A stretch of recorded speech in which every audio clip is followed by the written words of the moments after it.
जेव्हापासून social media अस्तित्वात आली, इंस्टाग्राम, फेसबुक असे अनेक वेगवेगळे जे समाज माध्यमं आले, ज्याच्यातनं कमी वेळेमध्ये लोक जे घरोघरी पोहोचू लागले, त्याचा जसा फायदा काही लोकांनी घेतला, तसाच समाजाला काही भरपूर प्रमाणात तोटाही निर्माण झाला होता.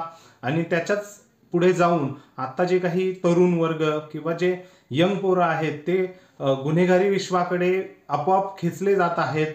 विकृती म्हणजे जे स्वभाव आहे किंवा जे काही आहे त्यांचं विकृतीमध्ये रूपांतर व्हायला फारसा वेळ लागत नाहीये.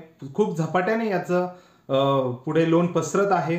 काय आपण जे कृष्णा आंधळे बीड जिल्ह्यामध्ये जे मस्साजोग येथील सरपंच संतोष देशमुख यांच्या हत्याकांड घडलं, त्यानंतर जो अजून एक फरार आरोपी आहे कृष्णा आंधळे, त्याच्याच अवतीभोवती ज्या 2-3 घटना आता घडल्यात, आपण त्याबद्दल बोलणार आहोत. काय आहे घटना जाणून घेण्यासाठी व्हिडिओ पूर्ण बघा. व्हिडिओ आवडल्यास लाईक करा आणि चॅनलला सबस्क्राईब करायला विसरू नका. कृष्णा आंधळे याचे मित्र जे आता तो फरार आहे, त्याचे गावातले काही मित्र यांनी एका कर्मचाऱ्याला, एका मुलाला मारहाण केली. का तर वाल्मिक कराड आणि कृष्णा आंधळे यांच्याविषयीच्या बातम्या तू बघतोयस, आमच्या देखत बघू नको किंवा बघूच नको असं म्हणून त्या युवकाला एकदम बेदम मारहाण करण्यात आली, कोयत्याने मारहाण करण्यात आली. तो मुलगा आत्ता ज्याला मारहाण झाली तो आत्ता पोलीस स्टेशनमध्ये दवाखान्यात उपचार घेत आहे. त्याच्या कुटुंबाचे आपण बाईट्स बघितले. अक्षरशः परिस्थिती खूप भयावह आहे. जे आरोपी होते, जे मित्र होते मोहिते, त्यांना कर्नाटकमधनं आता अटक करण्यात आलेली आहे. ते लगेच फरार झाले होते कर्नाटकमध्ये हे सगळं करून. सो ही जे आपण बघतोय, कृष्णा आंधळे हा फरार आरोपी आहे. त्याच्यावरती एवढी म्हणजे वाल्मिक कराड सुद्धा स्वतः शरण आला, परंतु कृष्णा आंधळे शरणही येत नाहीये आणि सापडतही नाहीये किंवा पुढचा स्ट्रेस पण येत नाहीये. सो ह्या सर्व असताना कृष्णा आंधळे एवढा मोठा मेजर कसा झाला आणि त्याच्या व्यतिरिक्त त्या सोशल मीडियावर त्याच्या बातम्या बघतो म्हणून त्या मित्रांनी त्याच्या सर्कलमधल्या त्या बिचाऱ्या युवकाला मारहाण केली, कोयत्याने मारलं. म्हणजे किती ही विकृती पसरत चालली आहे हे म्हणजे अक्षरशः कानाला खडा लावण्यासारखं आहे. त्याच्याच अनुषंगाने नवनीत कमावत जे नवीन SP आहे बीडचे, त्यांनी 60-70 लोकांना बोलावलं, सक्त ताकीदही दिली. त्याचाही व्हिडिओ सोशल मीडियावर व्हायरल झाला. परंतु हे गुन्हेगारी विश्व इतकं पसरत चाललंय आणि त्यातनं नवीन नवीन गोष्टी समोर येत आहेत. म्हणजे आता खून करणं तर वेगळी गोष्ट, परंतु साधा व्हिडिओ बघतोय त्यांचा म्हणून तुम्ही त्याला मारहाण करताय जीवेनिशी, म्हणजे जीव जाता जाता वाचला त्या मुलाचा. अशा गोष्टी जर घडत असतील तर खरंच ह्या विकृती आत्ताच ठेचणं गरजेचं आहे किंवा याचं लोण जर अजून पसरलं तर खूप अवघड होणार आहे. त्यातच दुसरी गोष्ट आली की कृष्णा आंधळे म्हणजे हा जो फरार आहे, जवळपास 57-58 दिवस झाले तो फरार आहे. त्याला घोषितही केलेला आहे फरार म्हणून, त्याच्यावर इनामही ठेवलेला आहे कृष्णा आंधळे सापडला तर. आता त्याच्याच याच्यात अनुषंगाने अजून एक गोष्ट समोर येते, ती म्हणजे तो आपण काय म्हणतोय त्याला, म्हणजे बोलण्याच्याही पुढं गोष्टी जाऊ शकतात असं वाटतंय मला.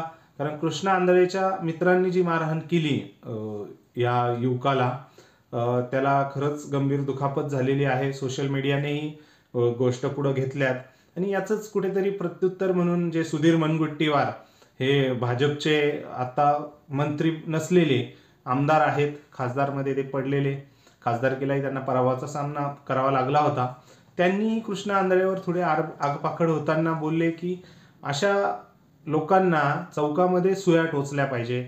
जर असा कायदा नसेल तर तो कायदा अंमलात आणायला पाहिजे. कारण भीतीजनक आणि संतापजनक अशा गोष्टी ह्या घडतायत.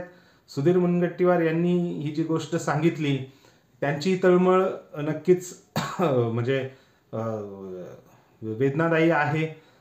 त्यांच्याकडनं हे असं स्टेटमेंट येणं खरंच काही गोष्टी म्हणजे जनमनसात जे इश्यू आहे, ज्या डोक्यामध्ये ताप आहे, तो आता कुठंतरी घाईगडबडीत बाहेर येतोय. हेच गोष्टी आहेत. तुम्हाला काय वाटतंय एकंदरीत? कारण काय ही विकृती बनत चाललेली आहे आता सोशल मीडियावरती आपण बघतो. तोच अजून एक इश्यू आलाय की कृष्णा आंधळेचा वाढदिवस आहे तर त्याच्या मित्रपरिवार आहे त्यांनी स्टेटस ठेवलेत मिस यू म्हणून कृष्णा आंधळेचे. म्हणजे किती मोठी गोष्ट आहे ही गोष्ट म्हणजे अक्षरशः तळपायाची. आणि काय झालंय युवकांना या कळत नाहीये. कारण एखादा मित्र आहे, माझाही मित्र आहे, पण त्याने काही चुकीचं काम केलंय तर त्याचा कितपत आपण साथ द्यावी आणि कितपत त्याला उलट प्रवृत्त करायला पाहिजे की लवकर ये बाबा, तू हे कर, आत्मसमर्पण कर, काय शिक्षा होईल ती होईल, जर झालेली चूक हे सोडून जर त्याला म्हणजे त्याच्या समर्थनार्थ मिस यू म्हणून असे स्टेटस जे मीडियामध्ये पण दाखवले जात आहे. संतोष देशमुख यांचे भाऊ जे धनंजय देशमुख आहे यांनी त्याच्याबद्दल खेद व्यक्त केला की अजूनही लोक सुधारायला तयार नाहीये. कृष्णा आंधळे हा संतोष देशमुख यांच्या हत्याकांडातला आरोपी आहे, फरार आहे, तरी जो परिवार आहे, मित्र परिवार आपण म्हणू शकतो किंवा चाहते म्हणू शकतो किंवा गँग म्हणू शकतो, हे त्याचा मिसयू म्हणून स्टेटस ठेवताय. निश्चितच कुठेतरी म्हणजे अगदी पिढी वरती नजर ठेवण्याची खरंच गरज आहे. कुठे हाताबाहेर जाऊ नये म्हणून पोलीस प्रशासनाला खरंच खूप काम करणं गरजेचं आहे. कारण अशा जर घटना घडत असतील, आरोपींचे मिसयू म्हणून स्टेटस ठेवण्यात येत असतील, सोशल मीडियाचा जर असा वापर करण्यात येत असेल आणि ह्या सोशल मीडियाच्या वापरातनंच ही जी मानसिकता आहे ही आता लोकांना आपल्या परिवाराविषयी किंवा समाजात कसं राहिलं पाहिजे याच्यापेक्षाही फक्त आणि फक्त गुन्हेगारी एवढंच दिसायला सुरुवात झालेली आहे. याचीच कुठेतरी बीड पोलीस अधीक्षकांनी घेतलेली आहे दखल आणि ते त्यांच्या पद्धतीने कार्यवाही करतायत.